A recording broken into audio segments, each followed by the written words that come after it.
In the quaint village of Willowbrook, nestled between rolling green hills and winding cobblestone paths, lived a boy named Oliver. Bright and curious, Oliver dreamed of becoming an inventor, but his mind was never still. Whether at school, helping his mom at the shop, or playing football with his friends, his thoughts would wander to imaginary worlds, past mistakes, or fears about the future. His teachers often scolded him for daydreaming, and his parents grew worried as his grades began to slip. One afternoon, after another scolding for not paying attention in class, Oliver sat by the village fountain, feeling defeated. He wanted to focus, to do well in school, and to make his parents proud.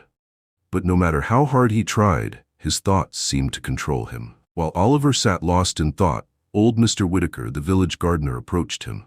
With a warm smile and dirt-stained hands, he asked, "What's troubling you, lad?" Oliver hesitated, but then poured out his worries. "No matter how hard I try, my mind just won't stay still. I keep thinking about things that don't matter, and it's ruining everything." Mr. Whitaker's eyes twinkled with understanding. "Come with me, lad. I think I've got something that might help." They walked to Mr. Whitaker's garden, a vibrant patch of land filled with blooming flowers, buzzing bees, and neatly trimmed hedges. At the center stood an old, rusty watering can.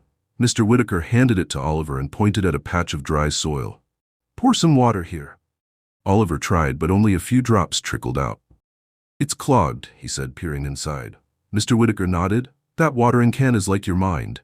It's filled with dirt and debris, blocking the flow. If you don't clear it out, nothing useful can come through."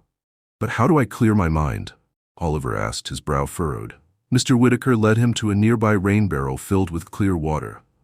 "Just like this," he said, pouring fresh water into the can. As the clean water flowed in, dirt and debris were flushed out, leaving the can spotless. "You see, lad, your mind works the same way. If you fill it with good, purposeful thoughts, the useless ones get washed away." Oliver thought about it and asked, "But what if they keep coming back?" Mr. Whitaker laughed, his eyes crinkling at the corners. "Ah, they will, just like weeds in a garden. But with practice, you can learn to pull them out before they take over." Inspired, Oliver began practicing every day.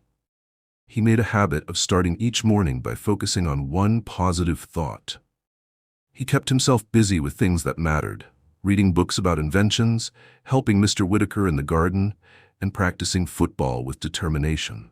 Whenever wasteful thoughts tried to sneak in, he remembered the watering can and replaced them with productive ideas. His focus improved, his grades went up, and he even designed a clever irrigation system for Mr. Whitaker's garden using old pipes and rainwater. The villagers were amazed, and his parents beamed with pride. Years later, Oliver became a renowned inventor, known for his ingenious designs that helped farmers and gardeners all over the country. When asked how he managed to stay so focused and creative, he would smile and say, "Your mind is like a garden.